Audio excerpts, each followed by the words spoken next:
Good morning dear. आज मैं आपको मेथड्स बताने वाला हूँ जिसकी मदद से आप ऑर्डर ऑफ रिएक्शन कैलकुलेट कर सकेंगे। हम आपके लिए बहुत इम्पॉर्टेंट मेथड लेकर आया हूँ। सबसे पहला मेथड इनिशियल रेट मेथड जिसे कहा जाता है। ऐसे तो बहुत सारे तरीके हैं आपको order of reaction find out करने के वास्ते, जैसे हाफ लाइफ मेथड हो गया, डिफरेंशियल रेट मेथड हो गया। तो इन सबों में सबसे ज़्यादा जो इम्पॉर्टेंट है आपके सिलेबस में वो है इनिशियल रेट मेथड। आइए हम देखते हैं methods of determining the order of the reaction. Initial rate method, graphical method, half life method, van Hoff method, और ये देखिएगा वैन हॉफ मेथड और वैन हॉफ डिफरेंशियल मेथड भी बोला जाता है। So these are the four different methods of determining the order of the reaction. The first one is initial rate method. In this method, the initial rate of the reaction is determined by changing the concentration of one of the reactant and the remaining two are kept constant. किसी एक reactant का concentration हमारा क्या होता है, बोलिए जो है किसी एक रिएक्टेंट का कंसंट्रेशन बदला जाता है, अदर को कांस्टेंट रखा जाता है। देखिए हमने क्या बोला, initial rate method. In this method, the initial rate of the reaction is determined by changing the concentration of one of the reactant and the remaining two are kept constant. और the remaining are kept constant. 1 भी हो सकते हैं, 2 भी हो सकते हैं, more than 2 भी हो सकते हैं। Let us consider a reaction. ये हमारे पास एक रिएक्शन है, capital A capital B reactant है, स्मॉल बी इसका नंबर ऑफ मोल्स है जो कि हमारे रिएक्शन में दिखाया गया है और ये प्रोडक्ट में चेंज हो रहा है। Rate is equal to rate constant के, concentration of A to the power m, concentration of B to the power n, जहां m और n को ऑर्डर ऑफ रिएक्शन बोला गया है। M and N are the order of the reaction with respect to A and B. अब देखिएगा हमारे पास experiment दिया हुआ है, एक्सपेरिमेंट नंबर 1, 2, 3 ऐसा क्वेश्चन में दिया रहेगा। ये कंसंट्रेशन A का है और ये कंसंट्रेशन B का है और ये रेट भी आपको दिया हुआ रहेगा क्वेश्चन में। हम सबसे पहले क्या करेंगे, अलग अलग एक्सपेरिमेंट के लिए रेट लिख लेंगे। तो ये रेट हमने लिखा फर्स्ट एक्सपेरिमेंट के लिए R1 और ये R2। R1 is equal to rate constant K और ये 0.1 टू द पावर m और ये 0.1 टू द पावर n। ये देखिएगा A और B का वैल्यू हमने पुट किया है इस इक्वेशन में। अब बोलिए R2 उसी तरह से लिखेंगे K, यहाँ पे 0.1 है, 0.2 है, तो 0.1 और 0.2। तो ये एक्सपेरिमेंट के लिए हो गया सेकंड नंबर वाले के लिए। थर्ड वाले के लिए हमने क्या लिखा है, देख लीजिएगा R3 0.2 और 0.1 है लिखा हुआ। अब हमको इस तीनों इक्वेशन को इस कदर सेट करना है, डिवाइड करना है कि हमको कोई एक वैल्यू m और n कैलकुलेट होके आ जाए। आपने देखा है कि एक को आपने यहाँ पे देख लीजिए कांस्टेंट रखा है तो दूसरे को बदल दिया है। यहाँ आपने क्या किया है, इनको कांस्टेंट रखा तो इनको बदल दिया। तो कहता है एक को कांस्टेंट रख के बाकी को बदलते हैं और रिएक्शन का रेट हम लोग डिटरमाइन करते हैं। आइए कैसे करते हैं। हमारे पास है इक्वेशन नंबर सेकंड और इक्वेशन नंबर 1। देख लीजिए ये दोनों इक्वेशन है, सेकंड नंबर और 1 नंबर। सेकंड में 1 को डिवाइड करेंगे तो ये वाली कट जाएगी, ये वाली कट जाएगी, ये वाली बच जाएगी। तो क्या हो जाएगा, देख लीजिए R2 by R1 0.2 by 0.1 to the power n यानी कि 2 to the power n।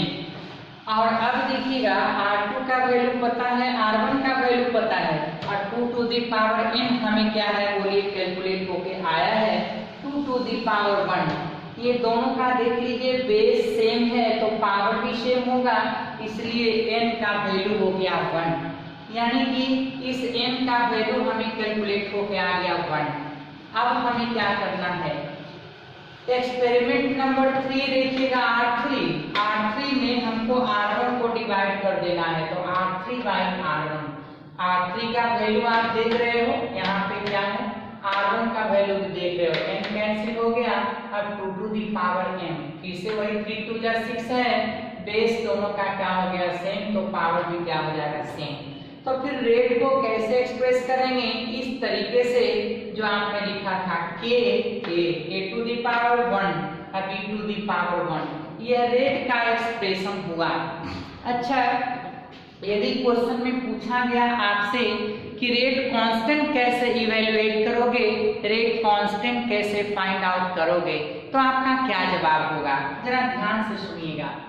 By putting the value of a, b and rate of any experiment, we can evaluate k यानी कि रेट कांस्टेंट इजीली। कैसे जी, हम first experiment की बात करते हैं।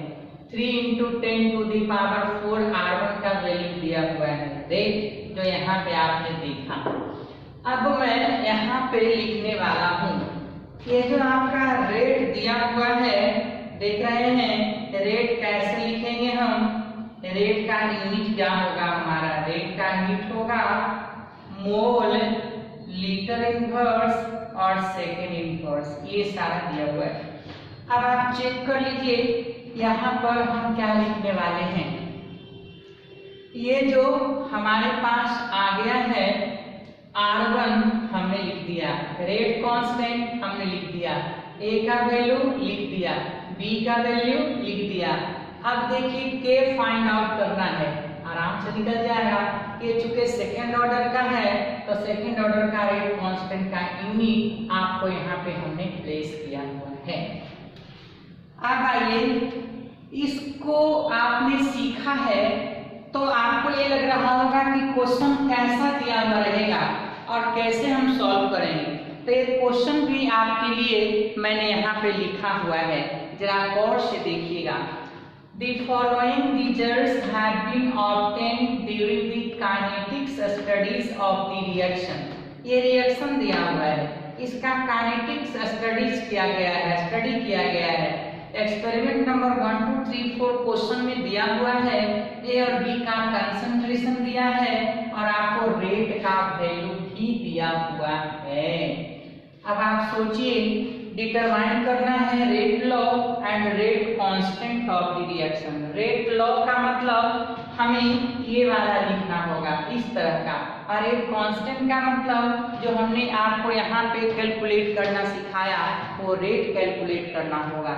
आइए हम इस क्वेश्चन को एंजॉय करते हैं, देखते हैं आपने जो पढ़ा है उस बेसिस पे आप आगे सोचते हैं कि नहीं। तो हमारे पास जो है क्वेश्चन है, क्वेश्चन में 4 एक्सपेरिमेंट दिया हुआ है।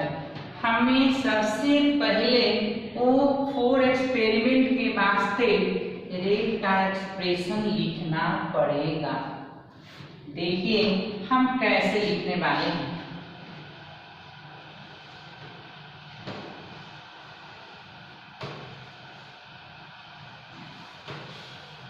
मान लीजिए हम यहाँ पे लिखने वाले हैं, देख लीजिएगा, let the reaction is of mth order with respect to A and nth order with respect to B। Therefore rate का जो एक्सप्रेशन हो जाएगा A to the power m और B to the power n। मुझे m और n का value सबसे पहले कैलकुलेट करना है। हम क्या लिखने वाले हैं, for the experiment number 1 for the experiment number 2, for the experiment number 3, for the experiment number 4. आइए वन बाय वन हम सबों के लिए रेट का एक्सप्रेशन लिखने वाले हैं। R1 के हो जाएगा 0.1 to the power m, 0.1 to the power n। R2 हो जाएगा रेट कांस्टेंट k 0.3 और 0.2। R3 हो जाएगा k 0.3 to the power m, 0.4 to the power n। ये देख लीजिएगा, ये है 1 नंबर, ये है 2 नंबर, ऐसे लिख दे रहे हैं। इसको हटा देते हैं तो ज्यादा सही से आपको क्लियर होगा। इसको 2 नंबर, इसको 3 नंबर। 4th नंबर हम ऐसा लिखने वाले हैं k और 0.4 to the power m, 0.1 to the power n। 4th number my dear, आप इसको आराम से बना सकते हैं, एकदम हड़बड़ाना नहीं है, बैठ के आराम से सॉल्व कर सकते हैं। देखिए तो मुझे m और n फाइंड करना है। आप इन दोनों को देखिए, इनको देखिए और इनको देखिए, आराम से ये दोनों कैंसिल होने जा रहा है। तो हम क्या लिखेंगे, equation 4 divided by equation 1, R4 divided by R1 के। देखिए ये वाली k, ये वाली k कैंसिल हो गया, ये वाली कैंसिल हो गया, ये बच जाएगा 0 पॉइंट कितना, देख लीजिए ये वाला और ये वाला कैंसिल, और ये वाला cancel, 0.4, 0.1 to the power m, यानी कि 4 टू दी पावर m, यानी कि R4 दिया हुआ 2.4 into 10 to the power -2 divided by R1 कितना my dear, 6 into 10 to the power -3. Can you write like this, 24 into 10 to the power -3 and 6 into 10 to the power -3, 6 4 जा एक cancel. तो हम क्या कहेंगे, और 4 to the power m is equal to 4 to the power 1, दोनों का base क्या है, सेम, therefore पावर भी क्या होगा, सेम। m कैलकुलेट होके आ गया। अब आप फिर क्या कैलकुलेट करना चाहते हैं, जरा गौर फरमाइएगा। इन चारों में चेक कर लीजिए, हमने m निकाल लिया है, n वाला हमें क्या करना है, कैंसिल करना होगा, सॉरी n वाला रहने देना होगा। तो देख लीजिए, तो ये दोनों कैंसिल हो जा रहा है, यहाँ पे n का वैल्यू हो जाएगा। तो हम लिखने जा रहे हैं इक्वेशन 3 डिवाइडेड बाय इक्वेशन 2।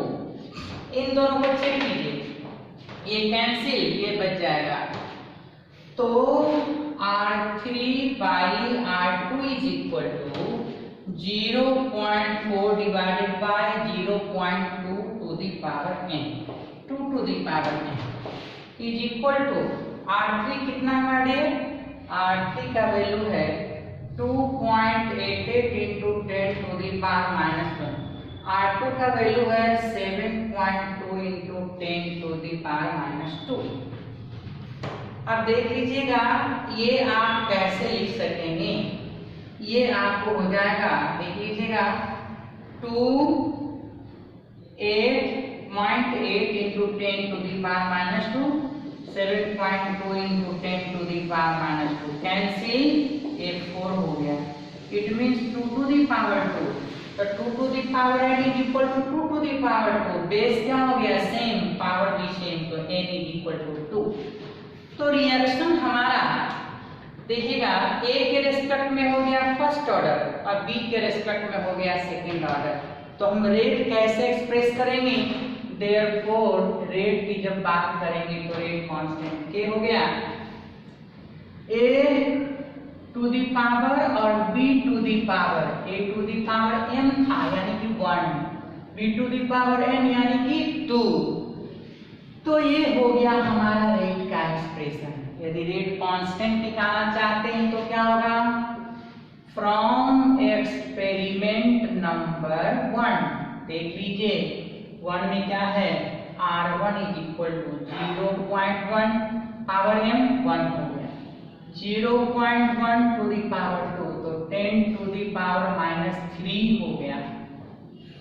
अब आइए यहाँ पे आपका k दिया हुआ है, तो r1 का वैल्यू हमारा कितना दिया हुआ था, और 6 into 10 to the power -3 is equal to k into 10 to the power -3, ये दोनों cancel, k is equal to 6 हो गया। और यहाँ पर आपको कौन सा ऑर्डर है, थर्ड ऑर्डर है, तो mole -2 litre to a second inverse, ये रेट कांस्टेंट का हमारा यूनिट हो गया आपका थर्ड ऑर्डर ऑफ रिएक्शन के लिए। तो इस तरीके से हम इस तरह का प्रॉब्लम सॉल्व करते हैं, और इस तरह का प्रॉब्लम आपको एनसीईआरटी में भी दिया है प्रैक्टिस करने के लिए। ये था आपका इनिशियल रेट मेथड। और इस इनिशियल रेट मेथड के बाद हम आपको बताने वाले हैं पहले half life method. Half life method की मदद से आप कैसे ऑर्डर ऑफ रिएक्शन कैलकुलेट करते हो। तो आइए हम एंजॉय करते हैं हाफ लाइफ मेथड। ये भी आपको कॉम्पिटिटिव पॉइंट ऑफ व्यू से बहुत ही ज्यादा इम्पोर्टेंट होता है। तो हम आपको सिखाने वाले हैं हाफ लाइफ मेथड। जैसे हाफ लाइफ मेथड, आइए हमने लिखा है the general expression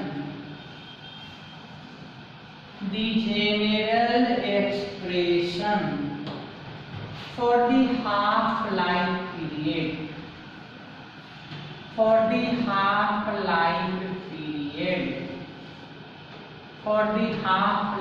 period is, याद रखिएगा हाफ लाइफ पीरियड के लिए जनरल एक्सप्रेशन कौन सा है, T half is directly proportional to a to the power 1 minus n, where n is called order of the reaction, order of the reaction। अब हम लिखने वाले हैं T half, यहाँ पे देख लीजिएगा हाफ लाइफ मेथड हम बता रहे हैं फर्स्ट एक्सपेरिमेंट के लिए, a1 टू द पावर, यहाँ पे हम लिख देते हैं 1 minus n, और t हाफ 2 लिखेंगे a2 to the power 1 minus n। दोनों को डिवाइड कर दीजिए, यदि कांस्टेंट रिप्लेस करके करते हैं तो कांस्टेंट कांस्टेंट तो कैंसिल हो जाएगा, तो हम लिखने वाले हैं t half 2 by t half 1 is equal to a2 by a1 to the power 1 minus n।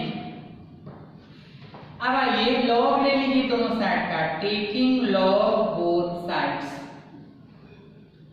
Taking log both sides, log t half 2 divided by t half 1 is equal to 1 minus n log a2 by a1। क्यों?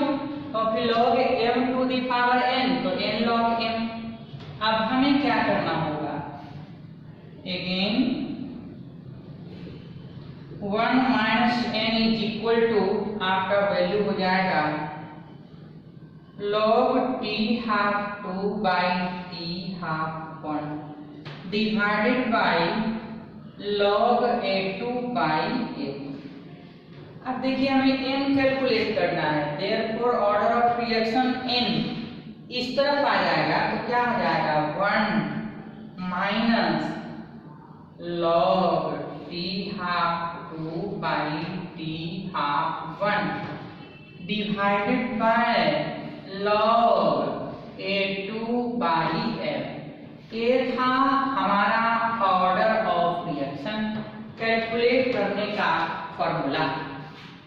देख लीजिए, आपको इस तरह का question मिलेगा, when the half life या if the half life क्वाड्रपल्स, क्वाड्रपल्स मतलब 4 टाइम्स हो जाता है, if the half life quadruples on increasing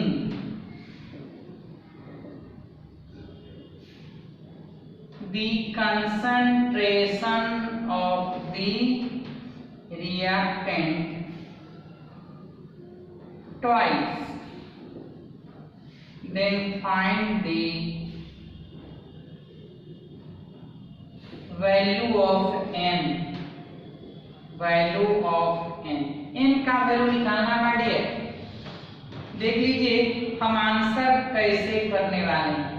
n is equal to 1 minus, देखिए हाफ लाइफ क्वाड्रपल्स यानी कि इसका 4 गुना हो जाता है, तो ये वैल्यू हो गया 4 log 4 डिवाइडेड बाय, ये डबल करने पर यानी कि ये डबल हो जाता है तो log क्या हो गया 2। अब जरा ध्यान से सुनिएगा, n का वैल्यू हमने निकाला है 1 माइनस, चेक कर लीजिए 1 माइनस log 4 बाई log 2। अब यहाँ पे क्या हो जाएगा 1 माइनस 2 इज इक्वल टू -1 का, क्यों? क्योंकि log 2 टू दी पावर 2 तो 2 log 2 तो log 2 कट जाएगा, ये -2 हो जाएगा, ये -2 तो 1 माइनस 2 क्या हो जाएगा -1, तो आंसर हो गया आपका -1। ये क्वेश्चन, इस तरह का क्वेश्चन खास करके आपको जो है कॉम्पिटिटिव एग्जाम्स में पूछे जाते हैं। ये था तुम्हारा हाफ लाइफ पीरियड, और फिर हम नेक्स्ट लेक्चर में आपको इसको थोड़ा आगे कंटिन्यू करेंगे, और फिर मैं आपको बताऊंगा आप factors affecting the rate of the chemical reactions.